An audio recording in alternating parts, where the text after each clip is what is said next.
Lectura del Santo Evangelio según San Juan. El primer día de la semana, María la Magdalena fue al sepulcro al amanecer, cuando aún estaba oscuro, y vio la losa quitada del sepulcro. Echó a correr y fue a donde estaba Simón Pedro y el otro discípulo a quien Jesús amaba, y les dijo: se han llevado del sepulcro al Señor y no sabemos dónde lo han puesto. Salieron Pedro y el otro discípulo camino del sepulcro. Los dos corrían juntos, pero el otro discípulo corría más que Pedro. Se adelantó y llegó primero al sepulcro, e inclinándose vio los lienzos tendidos, pero no entró. Llegó también Simón Pedro detrás de él y entró en el sepulcro. Vio los lienzos tendidos y el sudario con que lo habían cubierto la cabeza, no con los lienzos, sino enrollado en sitio aparte. Entonces entró también el otro discípulo, el que había llegado primero al sepulcro, vio y creyó. Pues hasta entonces no habían entendido la Escritura, que él había de resucitar de entre los muertos. Palabra del Señor.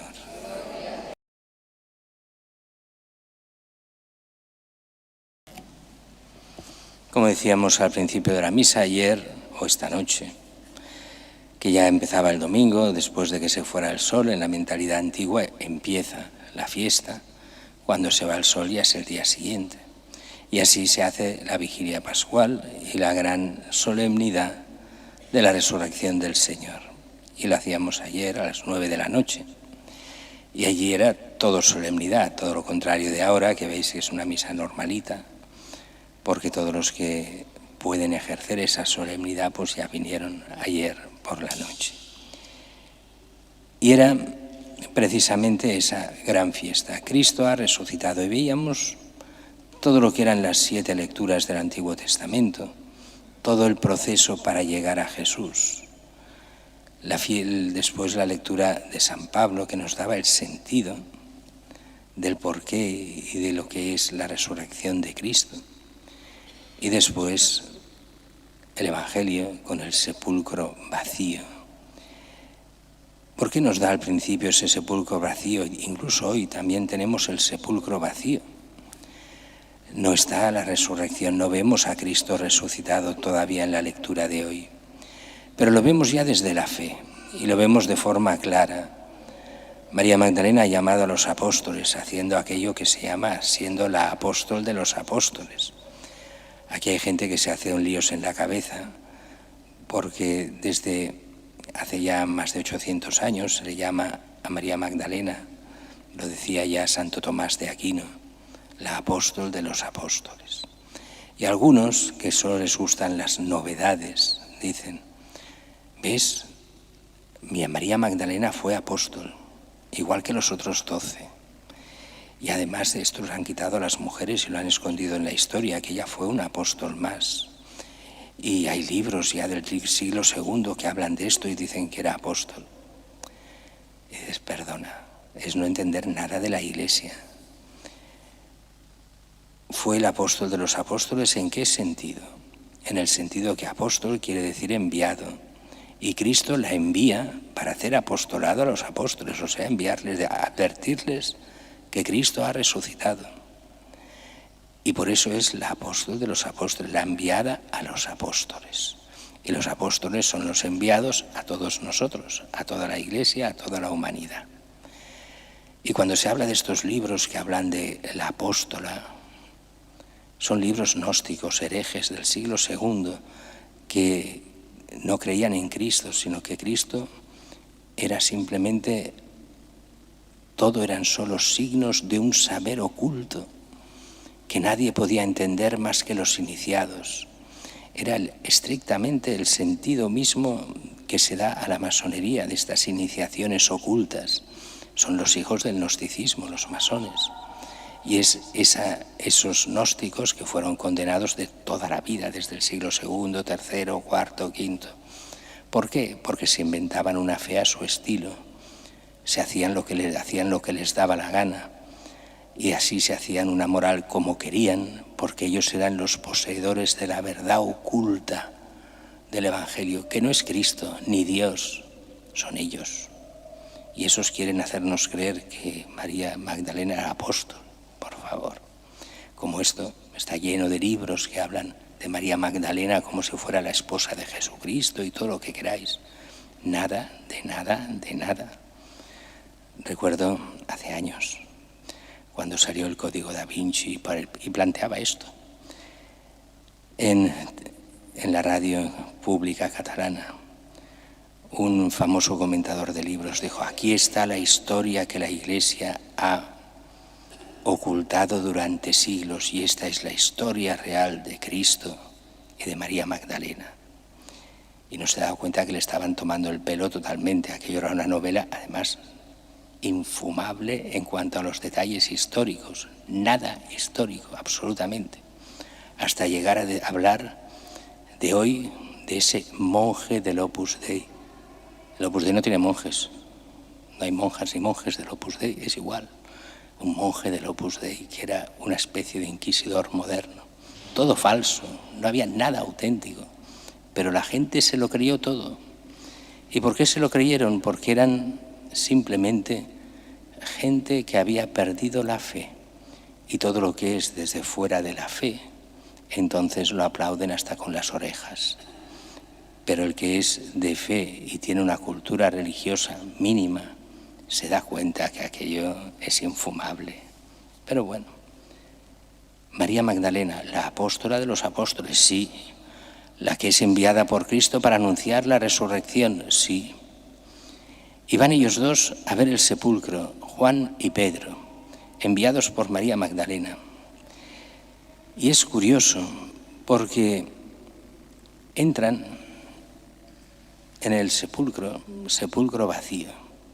¿Y qué es lo que ven? Aquí la traducción es un poco extraña. La traducción correcta sería: ven todo como lo habían dejado al Señor en el sepulcro, pero sin el cuerpo del Señor. Así los lienzos están simplemente aplanados, pero el sudario de la cabeza no está aplanado, esa sería la traducción correcta, sino que mantiene su forma. O sea, el cuerpo ha desaparecido, pero no han tocado los lienzos, no han tocado nada, simplemente el cuerpo no está. ¿Cómo es eso posible? Por eso, dice, entonces entró también el otro discípulo, Juan. Vio y creyó, se dio cuenta de lo que era la resurrección, se dio cuenta que ahí no se había ido el cuerpo, no lo habían sacado, no se lo habían llevado, traspasó los lienzos, pero todo estaba intacto de cuando dejaron el sepulcro allí cerrado. Y ahí empieza Juan a creer. Los demás, Juan es ese tipo de persona que ve más allá, que entiende al vuelo. No como nosotros que somos más tierra a tierra y nos cuesta más entender las cosas de la fe. Juan no. Juan lo ve directo. Aquí el Señor no está, pero no está porque ha resucitado, porque ha traspasado los lienzos. Y a partir de ese día explotará todo, empezarán todas las apariciones que sí suponemos, esta es su posición a María, pero es lo lógico, a María la Virgen.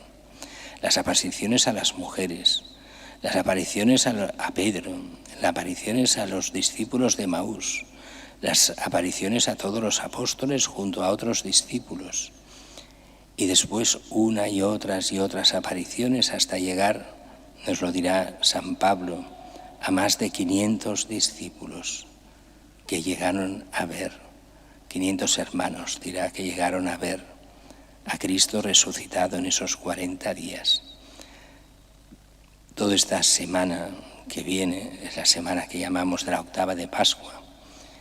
Iremos viendo en los evangelios apariciones de Jesús, pero también en el fondo, toda la Pascua iremos viendo en la primera lectura Hechos de los Apóstoles, cómo era esa primera iglesia después de Pentecostés, después del don del Espíritu Santo.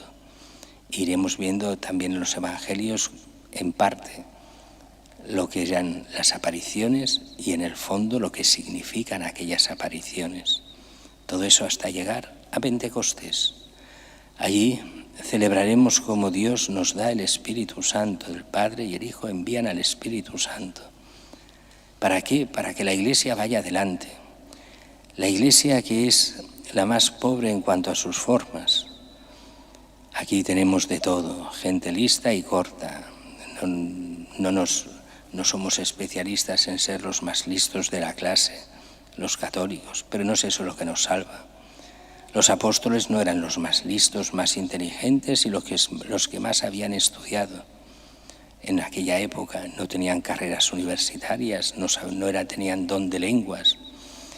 Bueno, después sí que lo tuvieron, pero es otra historia. Cuando los escoge, algunos simples pescadores, uno cobrador de impuestos, otros medio metidos en política, otros realmente buena gente, había de todo allí en medio. Pero esos llevarán la Iglesia adelante. ¿Cómo? Dando testimonio. ¿Y qué quiere decir dar testimonio en griego? ¿Cómo se pronuncia? Mártir. Son los mártires los que dan testimonio, los que son testigos de Cristo. Y fueron muriendo muchos, y otros no. Y fueron dando la vida, unos cruentamente, otros no, pero por Cristo. Y la Iglesia fue creciendo y creciendo. Y en cada generación se va diciendo, y esta Iglesia se va a acabar, le quedan 2 telediarios, mira, son 4 desgraciados. Con estos acabamos pronto. Y lo dijeron los emperadores romanos, y después de los romanos los vándalos, y después de los vándalos tantas generaciones. Y después lo dijo la Revolución Francesa, y después Napoleón, y después de Napoleón los liberales, y después de los liberales los comunistas, y después de los comunistas los nazis, y todos decían lo mismo: acabaremos con la Iglesia en 4 días. Y la Iglesia continúa adelante. ¿Por mérito de los católicos? No.